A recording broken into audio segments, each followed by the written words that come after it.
Hey everybody, this is Jamal. I just wanted to jump on real quick and give you this week's leadership success tip. One thing I've been thinking about this week and was engaged in a conversation about is, as a leader, you must guard your heart. And so I wanted to talk briefly about one of the areas you must guard your heart as a leader, and it's when you aspire to lead at a higher level, to influence at a higher level, of course, to make a greater impact. When you are in that process of aspiring and preparing yourself for the next level of leadership, you will often focus on ensuring and displaying that you have the mindset to handle leading at this higher level and the skill set to lead at the higher level, because there's a different perspective that's needed.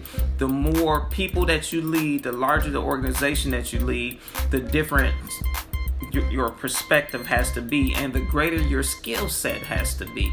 And so when you are in that place where you're transitioning in your leadership to a greater level of influence, you will often focus on yourself, showing if the person above you, your leader, because every leader should have a leader that they're following, that you can handle the responsibility, or showing the people you can handle the responsibility, and even showing yourself.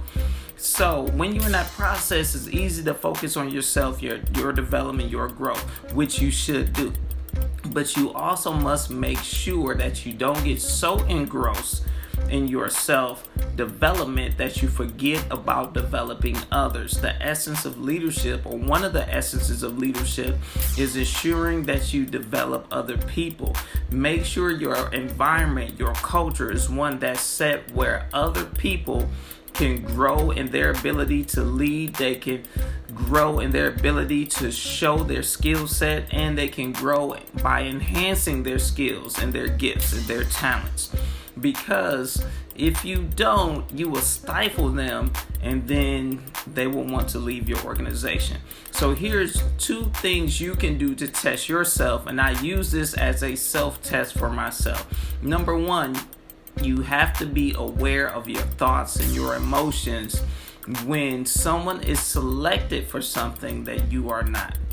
So if someone is selected for something that you wanted to do, you aspire to do, where you see people having success in areas that you're working to have success in, your thoughts and your emotions, how you handle them, will tell a lot about where you are.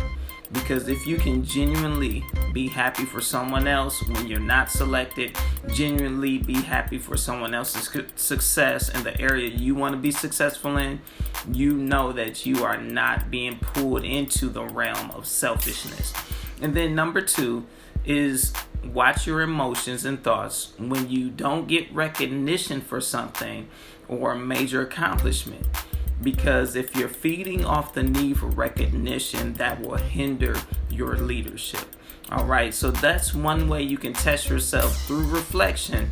And if you feel yourself having negative responses to any of those questions, that's a place where you can begin to self-develop, and so that you can become a sharper and better leader. Because remember, leadership is not a destination, it's a journey.